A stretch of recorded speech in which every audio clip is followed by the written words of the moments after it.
build your network of rail and canal to exploit the market. Try not to bankrupt yourself in the Industrial Revolution in Brass Birmingham.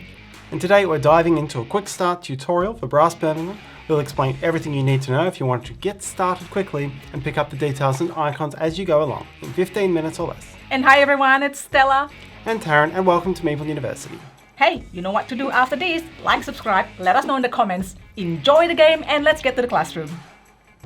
In Brass Birmingham, players are industrialists in early Industrial Revolution England. Players will engage in building the whole supply chain, coal mines and ironworks to supply the materials, breweries for safe drinking, canals or railways for logistics, and factories to produce cotton, pottery or goods, all in the aim of earning the most victory points. In this video, we're using the deluxe version of the game, including iron clay chips for money. To set up, each player takes a player board loaded up with 45 industry tiles stacked in their appropriate slots. The 6 types of industries are arranged from lowest level to highest and will be built in that order through the game. You'll also have 14 double-sided link tiles, canals and railways, and begin with £17. The main board shows the empty map of Birmingham and its surrounds. On the right are the general coal and iron markets, each with some empty spaces. These markets set the cost and scarcity of resources as they fill and empty throughout the game. Around the edges are 5 outlying cities, with merchant tiles showing the goods you can sell there. Each non-empty merchant tile has 1 beer. In the top corner, the deck of cards, with cards depicting either an industry or a city. And there are 2 types of wild card, industries and cities, set aside.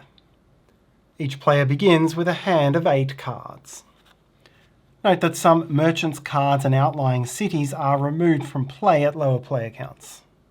And this is largely the components from the northern part of the board. The missing cities aren't completely excluded from play, but they become harder and less profitable to interact with. Around the outer track you'll have 2 markers, a victory point hexagon and an income disc. Both of these markers move up along the track step by step along these black numbers. At any time, your victory points are your hexagon's position, so here 26, while your income is the money next to your disc's position, so in this case £12. In the bottom left is the turn order track, which is randomised to start the game.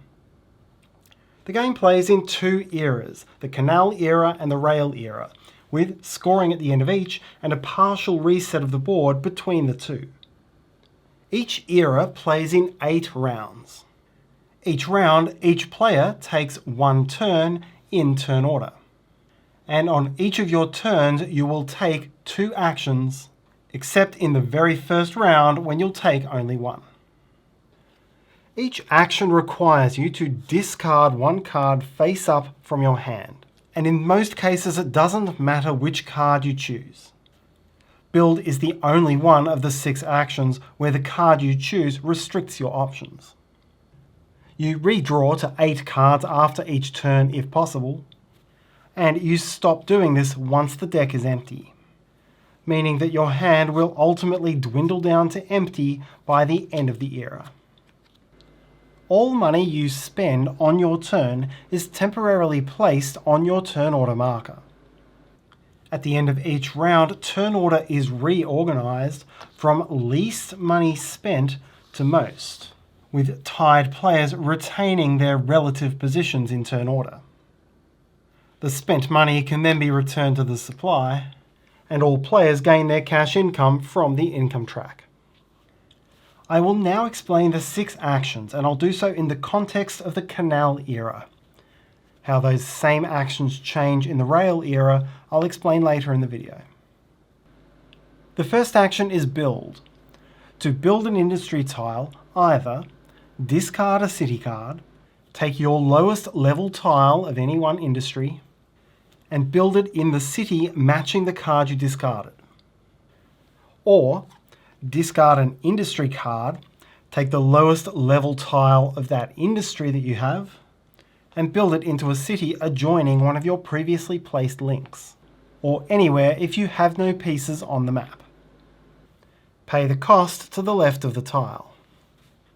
The tile must go in a space which accommodates that industry, and given the choice, you must fill a single industry space before a dual space. A player may have at most one industry tile per city, and you can't build a tile with the black rail era icon. If you build a cotton mill, pottery, or manufacturing, nothing else happens. If you built a coal mine, ironworks, or brewery, fill it with matching resources as depicted in the lower right from the supply. When you build an ironworks, you must immediately sell iron to the general market. Fill the market from top to bottom and gain the money from the row, stopping either when the market is full or your ironworks is empty. Do likewise when you build a coal mine, but only if a path can be traced through yours or other players' links to a city with the exchange icon. Coal, unlike iron, is produced in such large quantities that selling it must be supported by bulk logistics. If the links don't exist at the time you build the mine, the coal remains stranded there. Many actions or builds require iron or coal to be consumed as part of their costs. If an action costs iron, take it from any player's ironworks anywhere on the board. If and only if there's no iron on ironworks, buy it from the market at its current market cost. When an action consumes coal, then just like for selling coal, it needs to be supported by mass canal logistics. And you must consume the coal from a connected coal mine belonging to any player, which is closest by number of links crossed to get there. If there are no player coal mines connected to the build by links, and you are connected to an exchange city, then you buy and consume the coal from the market. If there are no links to deliver the coal to the build, then you cannot take the action. The network action lets you build one canal. The cost is £3, and you place it on an empty link which accommodates canals. Be careful, not all of them do.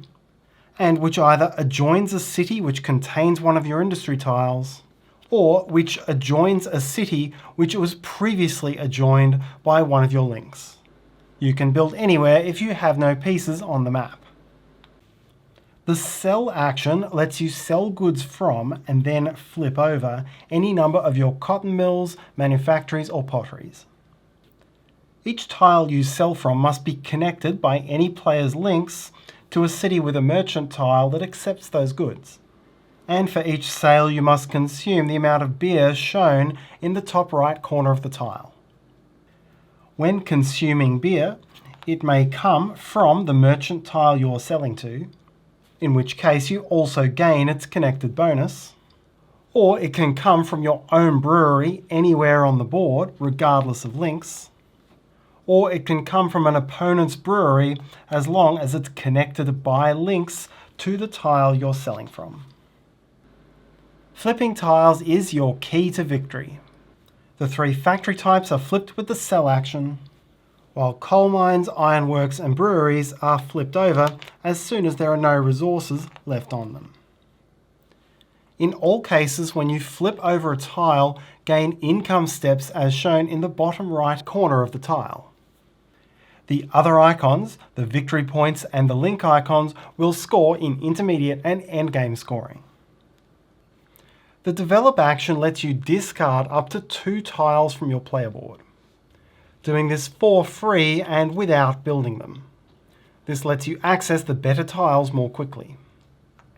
If the tile has this icon, it cannot be developed. If you take the scout action, discard a further 2 cards from hand on top of the one you spent on the action, and replace them with 1 wild city and 1 wild industry. This ensures that you have flexible cards and can always take the build action you need. You can't scout if you already have wilds in hand. The loan action gives you an influx of cash, Move your income marker down 3 full levels on the track, finishing on the highest space, and gain £30.